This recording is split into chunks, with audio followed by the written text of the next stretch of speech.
So, hello everyone. Alvin po. We are already here sa ICC. Kasama yung mga handful of people na. I just arrived actually. So, yung iba, meron silang... ano ba ito?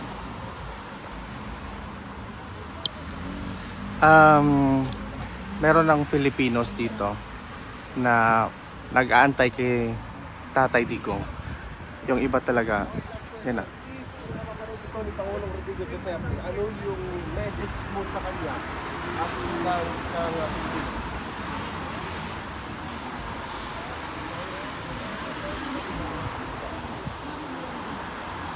So, yun. Live lang natin guys na para naman malaman natin kung ano. No. Yes ma'am, amping lang mi diri ma'am. Kanang peaceful lang gid siya kay murag expect na sa mga tao na kuan. Lagi mga Filipinos na one diri it's because moabot gud siya today. So it's really difficult. Actually, it's very difficult para sa akin personally. So I was not able to sleep very well or didn't really have sleep at all. So handful of Filipinos, merong mga reporters, there are police also. We received specific instructions na bawal po tayong pumasok doon sa loob. Dito lang tayo sa sidewalk.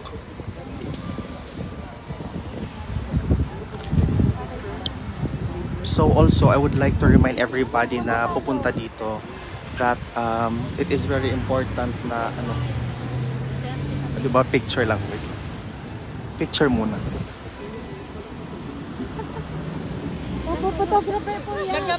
So, sorry. Anong oras po darating? Darating po si tatay mamaya mga I think 3 hours on route na po siya dito. So everyone, I would like to remind you all na this is a peaceful gathering. It's not actually a demonstration or to show for or against, but it is a support para po kay Tatay Digong. There are really a lot of hindi Filipinos, mga media people here. Look. Meron talagang mga media people. And I don't know how to zoom in or out. I don't know how to do that. So, 'di ba sila? They are trying to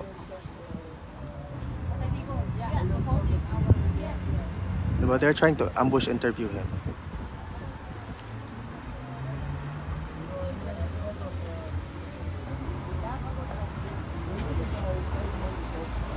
Yeah, you see these people are already interviewing our kababayan. But I think for me personally, this is going to be a lot of parang meat to process para sa mga media practitioners. And also sa mga kababayan ko, we need to also be very careful sa mga information na ibinibigay natin because we don't know how it's going to be used, and we also need to be very mindful of everything na sasabihin natin. Thank you so much guys for your support. Actually, I just want to be here to show the former president that he's still really well loved and supported.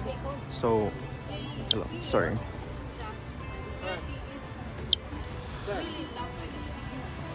So, ay, sir, thank you.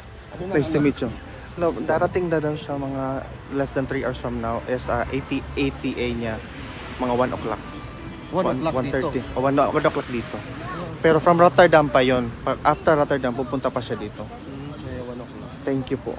Thank you po. Pero wala pa Wala pa, papunta pa siya dito. Si Ate Janet.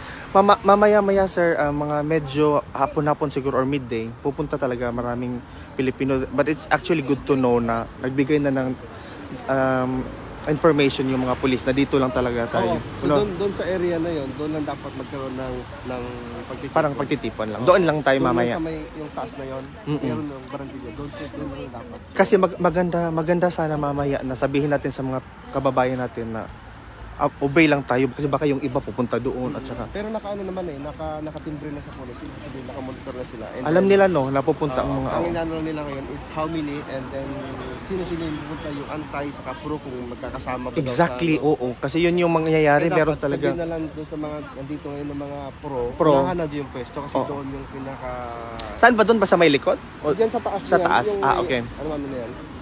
Sige po.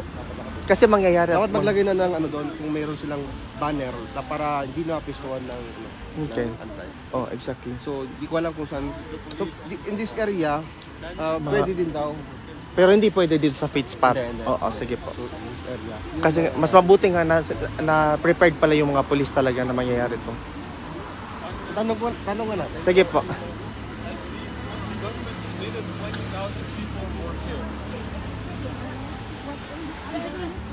I think it's also unfair para sa mga media practitioners to ask questions just directly without even like some sort of an ambush interview to other fellow Filipinos. And I find it really disturbing. Because it's just weird to me. Hakbang ng Maisog Cebu. Miss you, Dave. I miss you too. Yeah, so basically it is already expected na pala ng ayan na, mayroon ng mga tao doon, tingnan mo. Ayan na.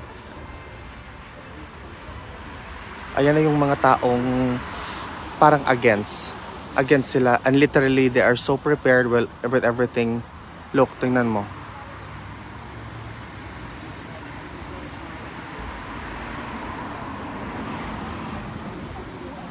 Ayan na. So marami ng mga tao talagang pumupunta na doon sa there's a specific area na mayroong pagtitipunan doon lang.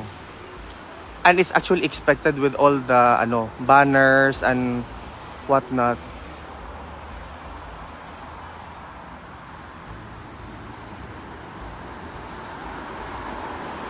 Migrants. So people, in this country you are really allowed to demonstrate, and there's already an increasing number of police in the area. So basically we need to make sure that we are not disturbing the place. There's a lot of reporters, so basically you see you really cannot climb from here going there. There's a lot of instructions to ensure siya na it's very good ang Laban Digong, ayaw yun pag alkanse ni Alvin Dave. Yes, exactly. I find it really unfair. I don't like the way they approach the Parang alam mo, sorry, no problem. Di kita magpa-alkanse Blake, that's correct, because apparently I noticed, I am just observing, there's a lot of people who are asking questions, expounding actually political questions to some people. Who only wanted to show support. And of course, I'm not saying na we can just utter words without thinking, because perhaps that could be used as an information later on to write something. So it needs to be. Sabi, yung that place daw, in-accommodate na ng anti-Duterte. So nandun na sila. So Dito lahat na. ng mga pro, Dito na lang daw tayo, lahat sir. ng mga pro-Duterte, dito na lang daw. Sige. Pero i-make sure lang natin mamaya, sir, na dito, sir. That's very Lahat good. ng mga pro. Hello po. And pro-Duterte. Oo nga. Kasi yung mga Ang dami pala nila, sir. anti-Duterte is for that. Antay. So, yun nga, na-occupy na pala yung designated area para sa mga anti-Duterte supporters. Anti-Duterte supporters. Anti-Duterte individuals. Sobra kay katugnaw diri, guys. Na-follow dahil ka, sir, maka-update sa news kay Tatag. Yes, grabe ka tugnaw diri. Actually, look, it's around 6 degrees tugnaw kaayo. And sakto gyud na it would be better if we have some sort of jacket or warmer or whatnot para mahatag man lang. But it's also very impossible to actually see or have contact with Tatay Digong later on. It's also very difficult to even hopefully man lang mahatagan tag chance na makita nato siya no from a distance, because in the Netherlands there's a lot of protocols. It's a very bureaucratic country, so you need to follow or abide by the rules, or otherwise face the repercussions of your actions. So I really hope sa mga Pilipino na pupunta pa dito, guys, especially if you are here to show support and love to our beloved president or former president Digong, please observe the proper decorum. We need to ensure that peace is maintained in this area, because they can very much well parang pahawaon nato diri ang pinakalit. Look, naagid sila, they are very lagi yung mga police. Look, makita nimo na yung mga police, na yung mga reporters, and na ay mga media people, look, from different sectors, and it's actually just what time? 9:30 pa lang ta. Kumusta? Hindi na ko mabasa, sorry ha. Madam, ICC na dapat. Yes, we are here live actually sa ICC. We are outside the ICC. This is the International Criminal Court, or also known as the Court of Last Resort. Yes. May antay talaga. And last night, as I was already anticipating na mangyayari talaga siya, the best scenario would be like, okay, walang mangyayari. Ma-avoid natin yung confrontation or some sort of unwanted really situation. But apparently, it's also good that the police or the designated department were already informed beforehand. Grabe ha, wala gani sila proper communication na mahitabo to siya, but because they were already expecting that former President Duterte is going to be here, is going to arrive in ICC. After siya, actually mulan siya sa Rotterdam, and then padung din siya diri sa ICC. And ipakita daw ang anti-Duterte. Oh, yeah, actually that's correct. Diri So diri ta sa pro Duterte, diri ra ta sa pavement. Pwede tam occupy diri, guys. Ito, baka may message ka sa mga pro na darating dito sa mga kababayan po natin na pupunta ngayon dito to show love and support to our beloved president. Please, I would like to advise you to observe peace, follow proper decorum, and let's just be peaceful. Yun lang po. Salamat po, kuya, sa pag-invite. Okay, so bala ka na. Sige. Salamat po. Pupunta muna ako doon, ipapakita ko sa kanila saan yung mga anti-Duterte na area. Sige po. Bisan asa na yung supporter na to. Yeah, exactly. So happy that you are there. Yeah, thank you, ma'am. Thank you, ma'am. So basically, ang development ngayon, look, there are really cameras everywhere. You are not allowed to enter here. Basically, I think maybe later dito talaga siya pupunta, because you are not allowed to enter here. Dito lang. Diba? Sorry. Yeah, Tagalog pala. I will try my best. I am actually from the south po, so yung yes, hope that you can provide jacket. I would have wanted to, even if I would have wanted to. So dito po yung mga anti-Duterte po. Yan. But I'm not sure if I'm allowed to Hello. Hello po. Ate Janet! Ha? Ayo mag-peaceful ro to. Ay sila awaya. Diyan na sila. So, kita diri na ta mga pro Duterte. Ano sila ilang kanon. Ayo sa paghilak. Uy, bako buntag pa ka. It's too early to ha. Kano doon akong telepon nga wala man ng internet. So, nadira sila. Diri sila sa bungtod. They were designated there. Anthony Jason kanya. Salamat day for giving. Nagdala kong jacket. Yes, there earlier. Thank you. Hello. Nagdala kay pag sige. This is Ate Janet po. A very staunch supporter. Sige. So there are police here. Increasing number of police apparently. So they are prepared. So gamay pa ta karon, but it will grow. They're on the way. Yeah. So we are only allowed to be here, ha? Diri lang ta sa pavement. Wag doon sa bungtod. Nganong naamay ang third to pwede gipang unsa di ay na amping diha sir, salamat sa update. Wait. Sorry, pasensya. What was it? Amping diha sir, day patanawa Miss Antay. No, actually I would have wanted to go there, pero I think it will create conflict kung moadto ko dito niya mag-video ko, because I think they already know who I am. So di ko ganahan mo magka-problema. Sir. Okay lang.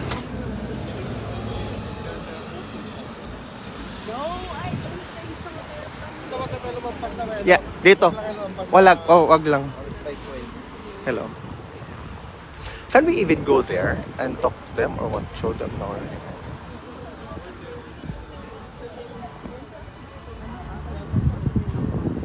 So, Roel Divina, okay. Hi Dave, watching while working. Ay ate, thank you so much for watching. So, basically, later on, look na yung mga police diri Look. Look at this. So, auto siya guys. Ang akong ma-share karon lang gid sa inyo is that di ba ko ganahan magbalik-balik sa akong istorya. I just wanted to really show people na this is the reality here. You're allowed to show support or show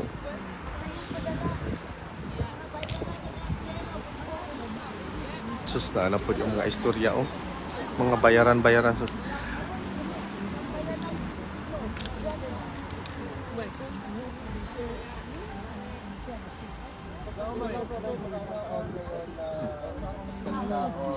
Basin mabidyohan nimo sa tatay pag abot. Yes, atong itry tama, wag ka wait no. Yes, actually I would like to I want to make sure that we control the area na dili ta magkagubot na wala pong mangyaring gulo or what not, that we are going to observe peace, that whether you are for or against Duterte, it's your choice. Nobody should impose kung anong dapat na choice na gusto mo sa buhay. Yun talaga, Tatak Pilipino. Salamat sa pagsuporta ninyo ka tataya. Hi sir, thank you makawash ta update ni Tatay Digong. Watching here from Davao sir, unsay ma-share kay Tatay Digong. Actually, worst comes to worst, ang sabi na grabe talaga yung mga nila. Worst comes to worst, the trials are really long for the ICC. Disclaimer lang ha, I'm not a lawyer or whatnot. I am just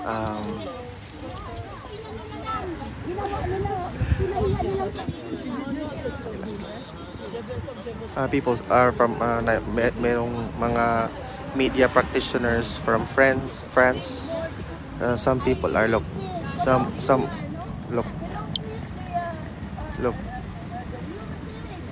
Pinoy na. Yes, they are actually. And gusto ko lang po sanang isabihin din that it is very much okay to have a differing views, and that's the nature of life, that we have differing views because we are different, but we can also be different but at the same time be peaceful as well. Suko na kay sa Ate Janet, ipakulatan na lang ng mga ayaw lang, di lang ta mag-aaway. Sir, hatagin nyo ko gusto aka na sir. Okay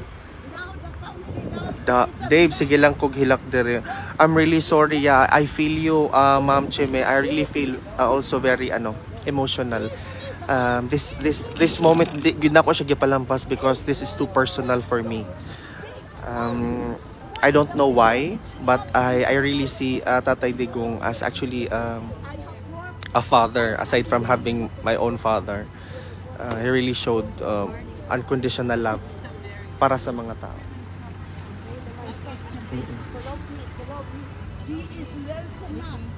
Alvin Dave, ayaw na lang ninyo tagda. Yes, oo, correct. Yes, that's correct. Dili na lang. By the hour, increasing ang number of people and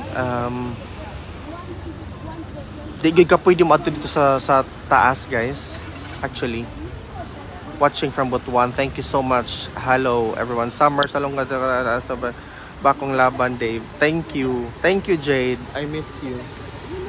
1 month. So, increasing na siya. By the hour, more and more people are coming here. And I think that's also very nice because it means na democracy is really well and alive and thriving here. Pero there are the issues about the legalities of Tatay Digong's arrest, or, yung mga bagay na ganon. That's for his lawyers to settle. We're just here to show support for him.